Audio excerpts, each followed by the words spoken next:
Hello everybody, welcome back to my movie review series. Today we'll be discussing War of the Worlds. Just finished watching it, went with something I have not seen before, trying to check out any more alien invasion movies. I don't know, just been kind of the movies that have been popping up. So just finished watching it. I do it, I'll give you my overall impressions after reading some logistics and just things that pop up on Google about the movie. After that, I'll give you my grade. If you have not seen the movie, would like to, based or not based on my recommendation, you're going to want to shut off the video because there will be spoiler alerts. We'll be discussing the plot synopsis and character development, and any similar movies or major themes. So, War of the Worlds, released in 2005. Rated PG-13. It's a sci-fi / action movie. It's a runtime of 1 hour and 56 minutes. Google says why to watch: fantastic, harrowing, and eerie. It says, dock worker Ray Ferrier, played by Tom Cruise, struggles to build a positive relationship with his two children, Rachel, played by Dakota Fanning, and Robbie, played by Justin Chatwin. When his ex-wife, Marianne, played by Miranda Otto, drops them off at Ferrier's house, it seems as though it'll just be another tension-filled weekend. However, when electric magnetic pulses of lightning strike the area, the strange event turns out to be the beginning of an alien invasion, and Ferrier must now protect his children as they seek refuge. I think it had a budget of like $125 million, did $603.9 million at the box office. Directed by Steven Spielberg. 79% liked on Google, 3.5, 3 out of 5 on Common Sense, whatever that is, 75% on Rotten Tomatoes, and 6.5 out of 10 on IMDb. So overall, a lot of CGI, I won't say a ton, but just like the big aliens. There wasn't really anything novel to this one compared to all the other alien invasions or apocalypse type movies we've been reviewing. A lot of screaming. Again, that's the one thing I don't like is the characterizations when they're all super tense as compared to this movie has a lot of screaming in it. I did not like the Dakota Fanning, Rachel Ferrier character at all. There was a lot of screaming from all the characters. Wasn't anything really novel to the plot in comparison to other alien invasion movies. I like the A Quiet Place, John Krasinski's A Quiet Place series. I really like that one. But this one just didn't really do much for me. There was a lot of screaming in the characterization.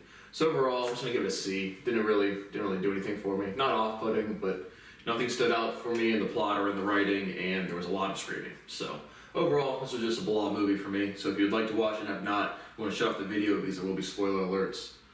So the movie opens up.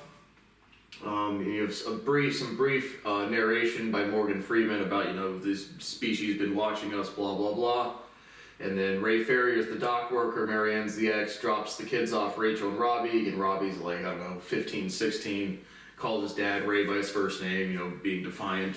Rachel kind of has a decent relationship with her father, she's 10, but that's just kind of what happens. And so they drop him off at Ray's house, they play some catch in the backyard. They talk a little bit. Robbie takes Ray's car without permission, and then Ray goes to try to find him. And so Rachel stays at the house, and he goes to try to find Robbie, and then they see these big, kind of at the same time, but they see these big magnetic pulses or this strange looking lightning. And so all of the townspeople are kind of looking, but then they hide under the table for a second, and then there's these lightning things go off and then they kind of stop. And now it had destroyed all the electronic devices. And so Ray catches back up with Robbie and tells him to go back inside and stay with his sister. And Ray is going to investigate to see what happened. And so they go back, Robbie goes back to the house with Rachel, and Ray's walking down the minor character and Vincent, who I definitely recognize. I think I recognized him from Holes, or not Holes, The Rookie, the most recent movie I saw him with, I forget his name. But a small character in Vincent, Rick Gonzalez. But he is minor character Vincent, but they get other dock workers and they're going to try to investigate. And so they see where this lightning had struck 20 times in the same spot, and then the ground starts to crack underneath them, and it's kind of a drawn out scene. They're all kind of running away from this cracking in the pavement or breaking away of this plate or whatever's going on. And then they see this giant robot tripod emerge from the ground. And so then you have a big scene where everyone's running. The big robot just starts vaporizing people, so they just turns into dust. So against PG-13, it's not like graphic or gory. At least not yet. Kind of not really gory, but there is like blood later on. But it just has this big light beam that just vaporizes a bunch of people. So Ray Ferrier has to run away. He's dodging stuff, makes it back to the house. Rachel and Robbie are not sure as to what's going on, but he's covered in dust, which is like the ashes of the people that got vaporized. So he cleans himself off, and then in a hurry, he's like, gather everything from the house. We're leaving right now. And so they gather up some stuff. Ray has kind of another tense scene with like his buddy at the mechanic shop, and the mechanic is like, no, I have to work today. And Ray's like, if you don't get in the car, you're gonna die. And then he gets vaporized, and they drive away. But the biggest plot hole to me, or just like, it doesn't really establish, or unless I missed it, or again, the production wasn't clear to me, is how they have the only working car. And so this EMP thing hits, and no electronics work, but they have the only car that works, and they're able to drive away. And so they drive to Mary Ann's house, or boyfriend, or new husband's house. They are not there. So once again, they hide in the basement for the night. Ray tries to make them some sandwiches. They're not hungry. Just trying to play. The world just went to shit. How do we keep our cool? What do we do? Blah blah blah type of characterization. But regardless, they stay the night in the basement. There was more like lightning or strikes or whatever.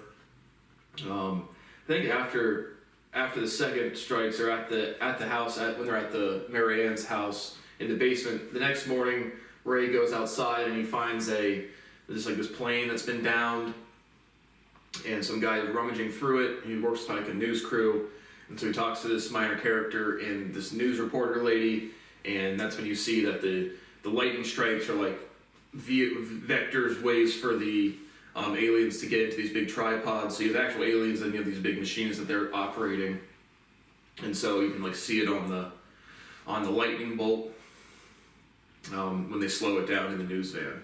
So that's basically when Ray learns what's going on, that this is happening worldwide, and basically they're just destroying everything. And so he goes back with Rachel and Robbie, and now they're going to try to drive their way to Boston. And they're going to drive on back roads because they have the only working car and they don't want to get hijacked. And so they start driving on these roads. Rachel has to go to the bathroom. She runs out, and she's a little girl. She doesn't want anyone to look at her. So she runs back into the woods, and then she sees a bunch of people just floating down the river dead. And so that happens. I don't think she actually ends up using the restroom in that scene, so goal was not accomplished there. But Robbie sees a bunch of military dudes driving towards these alien things, the tripods is what they call them. And Robbie really wants to go fight, stand up for the human species. And Ray's like, no, we have to get to safety. And so they get back in the car and they're driving towards this port to get on this ferry to go to Boston. And as they're driving, they get surrounded by a bunch of people. Again, not clear as to how they have the only working car, but they get jumped. People are smashing the windows. Ray has a gun, gets out of the car, shoots a couple of rounds into the air, and is like, get away from my stuff. And another guy has a gun, puts it to Ray's head, and is like, I'm taking your car. And so Ray drops the gun, and him and the three kids go into the diner. And so, again, the diner's not like operational or anything. Everyone's trying to, shit's hit the fan, everyone's trying to survive. But another guy, right after they do that, another guy picks up Ray's gun that he dropped and just starts shooting the guy that took the car. So another scene where it's like, we would have got killed regardless. But anyway, they meet another minor character, a woman and a daughter that Ray knows somehow, and they're all trying to get on this ferry. Ray's able to get him and his two children onto the ferry. And so Robbie helps a couple people, they lift the gate, very similar to like the movie 2012 when they're raising the gate for the people to get on these big ships. Same type of scene. I guess this movie was before the movie 2012, but regardless, that's what they do. They get on the ferry, and pretty much right after they get on the ferry, a big thing comes out of the water and capsizes the ship. So Ray and Rachel and Robbie, again, a lot of these things are getting plucked out of, humans are getting plucked out of the water by these tripods, but they are able to swim to the bank and, kind of like look over the carnage from afar. Once again, they're running away, and or the things start turning towards them. A bunch of military dudes start going, and then Rachel's trying to run away, Ray's trying to run away, and Robbie wants to go fight. And so Ray tries to wrestle back Robbie, puts Rachel by a tree. It's a couple things where Rachel's all alone, but Robbie ends up going, and so that's kind of the last you see of him for at least for a while. And Ray and Rachel go back down, and they meet this guy Harlan Ogilvy, and he has this underground cellar, and so they go into there. And so once they're in there, Ray and Harlan kind of introduce each other. Ray's like, Harlan says, "I'm sorry about losing your son," and Ray's like, "We'll see him again." Kind of like a scene where it's like Ray's being willfully ignorant that his son's almost certainly killed by these big machines. And Harlan's like, "Yeah, I lost everybody." And so they stay in the basement for a little while. Harlan wants to fight these things after a little bit, so Ray and Harlan aren't on the same page. Regardless, one of these big things, like these big tentacles that come down and kind of investigate. So these big tentacles come down and investigate. They don't see anything. Harlan wants to try to chop it in half. Ray's like, "Please don't do that." They hide behind a mirror, and these big things go away. And then a little bit later, the actual aliens come down. So you do see some aliens in the movie, but they kind of investigate the place. It's a pretty big underground cellar, so they're just running around, cat and mouse, hiding from the aliens. And then regardless, the aliens end up leaving, and then they fall asleep, and then basically, I think even before then, Harlan's like, really like, we're gonna fight, we're gonna be the resistance, and there's, it's PG-13 movie, but Ray's like puts a blindfold over his daughter Rachel, and is like, if you hear anything, don't come in or don't look. And so clearly Ray's going to go kill Harlan. So that happens again. There's no scene of it because it's PG-13, but heavily implied there.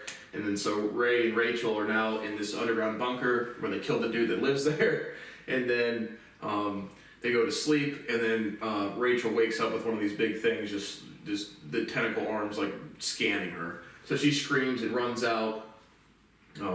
Ray runs out, or like he tries to hack away this big thing.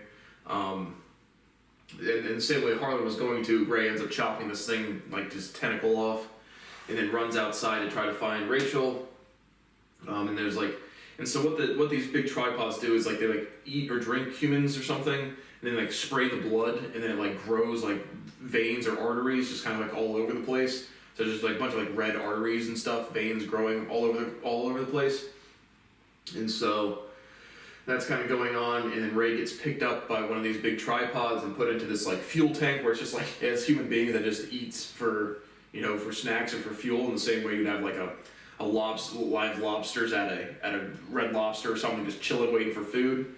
So it kind of has this fuel tank just like human beings, and so it sucks up a couple people. Ray has this. Before he got sucked up, they're like literally in like a metal cage outside of this big tripod, but it's connected to it, and they try to throw a grenade at it, but anything they try to shoot at it gets deflected before it can get close to detonating on its target or at its target. And so he ends up getting like, he starts to get sucked up, and he has this like military just belt of equipment, takes a couple grenades and starts to get sucked up, and like drops the thing in there, and then other people pull him down, and then the grenades explode like inside this tripod or inside the actual aliens, and so it blows up this machine, and it falls over, and the people are able to escape, I believe. And so the next day, they're just kind of walking, still trying to get to Boston, and they see this military personnel people, and they're like one of these big tripods. He was like walking erratically, and there was a kind of a scene when they're like, look at the birds or something, and again it was a very loud screaming scene, which was a lot of the scenes in this movie. So I wasn't really sure to what the weakness was of the tripods when they start shooting it. But regardless, Ray's like, did you guys take down the tripod? And they were like, no, we didn't. I just kind of acted erratically and then stopped moving. But it starts moving again, and then they are able to fire these javelin missiles and hit it at its weak spots, and they down and kill one of the big tripods and the aliens inside. And so that happens, and then Ray is able to walk with Rachel. They get to Boston, and Marianne's okay. She's with her parents. I'm assuming it's her parents. but also then you see Robbie's there as well. So you get no real plot development as to what happened with Robbie running up to the fight scene. He's just okay in the end. So that's really the resolution of the movie. You get some outro narration by Morgan Freeman. And basically what happened, what killed the aliens was just the bacteria and viruses of our planet. And so that's really the resolution. That's the end of the movie. Again, nothing really novel in the plot for me to be something like this is different, opposed to another alien invasion movie. Hostile aliens invading though, aliens everywhere, yes. The one in Las Vegas yesterday, or May 1st, was completely legitimate. And so, again, probably, again, I call them reptilians, but greys, spins, look exactly the kind of described or pictured very similar as in the movie Signs.